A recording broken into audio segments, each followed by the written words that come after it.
Hi, I'm Liz Gross, Solutions Analyst with Pearson. Let's unpack a little of what DRA3 Online has to offer. When I log in, this is the teacher homepage where my whole class is right at my fingertips. You can see student results or launch a new assessment. Conducting an assessment is easy. Students are going to read from paper benchmark books, same as usual.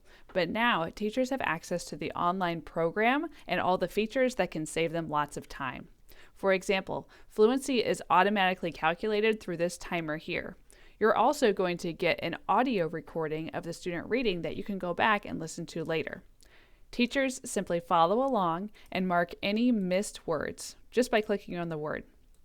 What's great is that those miscues are automatically tallied by category here on the right. Then teachers are going to complete the expression, comprehension, and reading engagement rubrics, and the overall performance is automatically calculated.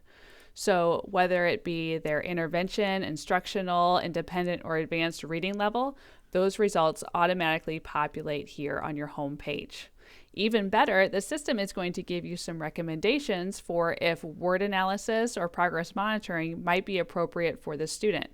You can launch these components of the program from here as well. Once your data is gathered, you're going to be able to access reports whenever you need them, like this student action plan. This is one of our most popular reports, and it gives a great summary of the students' oral reading fluency, their comprehension, and their overall reading level. It also gives a summary of the focus for instruction components that were selected by the teacher. And finally, with the online platform, you get access to a wealth of resources from the online support page. Here, you can find training videos that can guide you through giving a benchmark assessment. There are also several step-by-step guides for administrators and teachers. And you get access to our huge digital library. Here you can find blackline masters of the benchmark assessments, progress monitoring, and word components of the program. There are also several fun extras for you here as well. To learn more or place an order, please go to pearsonassessments.com/DRA3.